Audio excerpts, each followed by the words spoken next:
We also today have some new reports that say Senator Bernie Sanders may be eyeing up a position in President-elect Joe Biden's cabinet. The word is Bernie's seeking support from some top union leaders because he'd love to be the next labor secretary.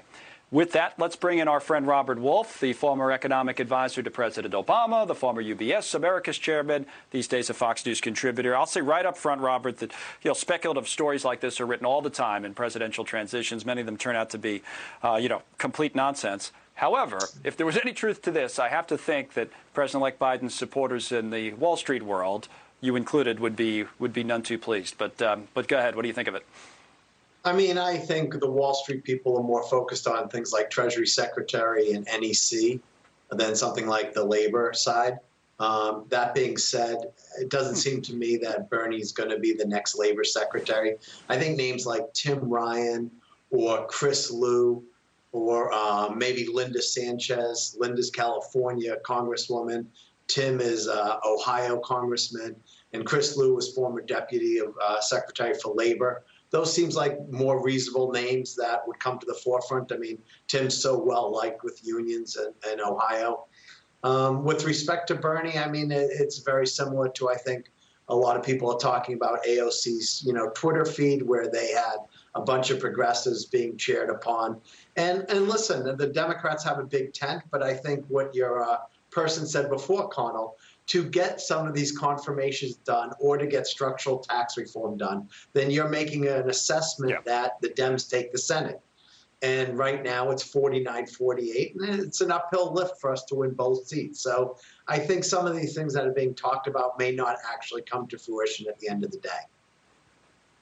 And Treasury, you're right, would be the big one on that front in terms of who you could get past for Treasury Secretary. Nobody's talking about Elizabeth Warren anymore, if that could change, but it seems to be much more of a moderate voice that would come in there as Treasury Secretary. I brought this up yesterday, and I know the President-elect will never say as much because he can't. He's a Democrat, and he was a Democrat candidate for president. He's never going to come out and say, I don't want the Democrats to take control, win those two seats.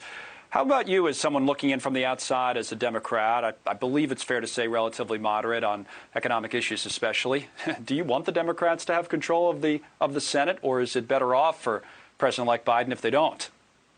No, I'd absolutely want the Democrats to take control of the Senate because I think there are some things that we need to get done.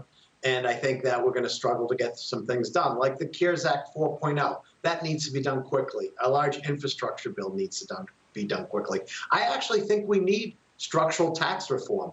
And, to me, I look at more as a patriotic tax.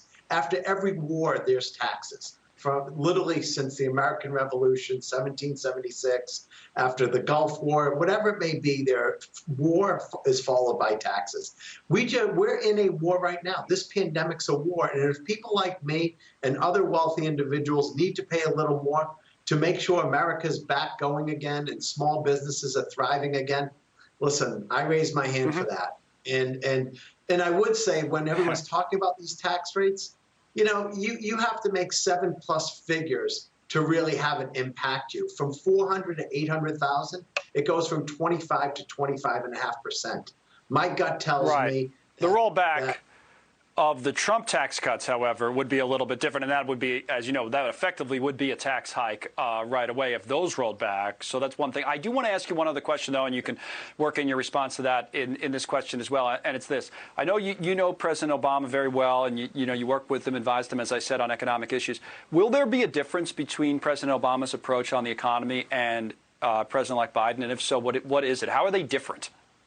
Well, there's going to have to be a difference. When Obama took office, it was a financial recession. This is a pandemic recession. So first, the most important thing right now is reopening the economy by getting our hands around the pandemic. Back with Obama, when I was advising him, there was leverage in the system, leverage in the household, leverage with the homeowners, leverage with consumers, leverage at the banks. So there was a whole deleveraging that had to take place, and we had to get that right before we grew again. It's a very different recession. I mean, this one is hard and deep. That one, I would actually say, was a little more broad-based. Interesting. Say, listen, Robert Wolf, it's always good to talk to you.